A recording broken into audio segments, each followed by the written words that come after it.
I'm going to ask you, will the Bears bounce back this season? Will they be able to collect themselves, play the way that they can play at their best, and be able to make the playoffs?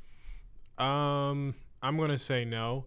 And the reason why I say no is because we keep doing the same things over and over again. I think you said it in a previous episode. You keep doing the same things over and over again. That's you, and no changes. Like, that's insanity. Yeah, and I think insane. what we're doing is insanity. And this is not like this is the first game of the season where we have played poorly and we've had bad coaching plays and multiple penalties and leaving a quarterback in the last 2 minutes of the game. Which that's another thing we'll talk about. Yeah, we'll talk about that soon. But I just don't think so. I think in order for us to be better, we need to clean house. And yesterday I was talking to my uncle, and he made a very great point. The Bears are not going to fire a coach midseason, so we're going to have to just kind of thug this out and wait till the end of – no, seriously. And it's so sad because I'm like, if I'm Ryan Poles, I'm firing him today. Yeah. Tomorrow, whenever, right now at what time is it? At 10:52 a.m. 10:52 Central Time. Central Time. Yeah. I'm firing him right now. But they're not going to do that because the Bears are too loyal and they want to stay loyal to their coach. But then it's like, well, what if we would have switched coaches or hired somebody else and maybe we could have made a playoff push? We're still, what are we in,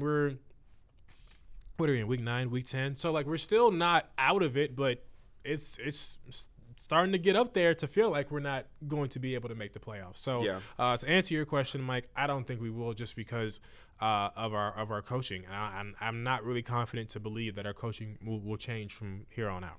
Yeah, I agree. I also want to address one of the comments talked about Geno's leading the NFL in passing.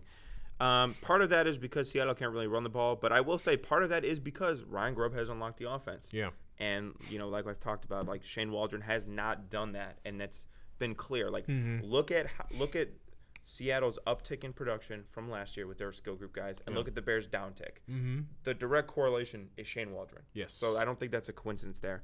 But no, to your point, talking about the coaching, I don't think it's going to change because we're at the end of the day, Matt Eberflus is going to be our head coach for the rest of this year. Yeah. Unless we lose 55-0 to New England next week. Yeah. I don't think that there's any shot that Matt Eberflus doesn't at least make it to the end of the year, which to me is upsetting. But at the same time, say we did fire Matt Eberflus, who would be our interim head coach? Shane Waldron? No. Heck no. Would we have the defensive coordinator? Would we have, what would we do? What's the plan if we fire Eberflus? Right. So I think the season is lost no matter what. Yeah. But I think getting Eberflus to the end of the year, I think is, I guess, the best option because I don't understand. I think the second the offseason starts, you fire him and you start your coaching search. Yeah, you have to. But you're right. I think with the coaching staff that we have, I think the players can figure it out. I don't have any doubt in the players, but Matt Eberflus and Shane Waldron and this coaching staff, I don't think have the ability to really turn it around. No. Clean house. So my next question for you is, was it smart to leave Caleb in the game in the fourth quarter? And obviously, do you think he'll be good to go against New England? So I can't speak on if he's good to go in New England because I haven't seen what the injury designation is. Yeah. So that, I guess, is I'm going to hold off answering. But in terms of leaving in the game, I thought it was one of the dumbest things that the Bears could have possibly done. Truthfully, one of the stupidest things they could have done. Number one, Caleb Williams is the future of this franchise. He is the franchise. We will go as far as he takes us. Yeah. To jeopardize him in any capacity in a game where you're down by 20 points with a minute, a minute and a half left. Yeah. When the Cardinals had already put in Clayton Tune, their backup. Complete coaching malpractice. To have him throwing the ball and against that pass rush, which had eaten up the offensive line all day, that right there was a fireable offense. Because, again, it goes back to what I said about the 4th and 11 at the beginning of the fourth quarter. Yeah. It reeked of desperation. It reeked of Matt Eberflus wanting to keep his job at any cost. He, even if there was a 2% chance, wanted to keep Caleb Williams in that game so that the Bears would shave off a little bit of his embarrassment because the embarrassment falls on his shoulders, as it should. Yeah. So if there's any chance that the Bears could have made this a tighter game, God forbid, even won the game, with a miracle. Yeah. He was going to take it. He did not put the team first. He put Matt Eberflus first. Yep. And that's another reason why he just cannot be your coach going forward. No. Because in a crisis situation, he chose his job over the health and safety of the Chicago Bears going forward. Yeah. Now, I understand the argument that it's football. Things are going to happen regardless. But the risk-reward in that situation is so out of balance that it's not worth playing Caleb Williams at all. Again, the Cardinals took out Kyler Murray. Yeah. Their guy that their number one overall pick, Heisman winner, that was coached under Lincoln Riley, right? Yeah. The Bears should have done the same thing. I thought it was stupid. It was selfish. It was desperate. I like. There's nothing else you could say there because Caleb took that hit. He kind of, fell awkwardly. I think it was the last play of the game. Like, why are we trying to throw a bomb on the last play of the game? We're down 20. We're down 3 scores with like 30 seconds left. Unless you're Tracy McGrady, you're not scoring that fast. No, you're not. So I just, again, it was just incredibly stupid and it was incredibly desperate. So I want to ask, and this is incredibly sad that we have this as one of our questions, but it's a question worth asking. Will the Bears win a road game the rest of the season? And before you answer, I do want to pull up the schedule, and I'll give you a list of the road games. So the road games throughout the rest of the year, obviously Green Bay, Detroit, Minnesota are 3, right? Then we play in San Francisco. That's it. So we have 4 more road games this year. Minnesota, Detroit, Green Bay, San Francisco. Do we get a road win this season? A part of me wants to say that we might get a road game against Minnesota, but I'm going to say no. No, not at all. Like, maybe if it was against, like, a weaker team. But no, I mean, all of those teams, even though, like, for example, San Francisco's record is not great right now, but they have great players. And I think you said Detroit and Green Bay, right?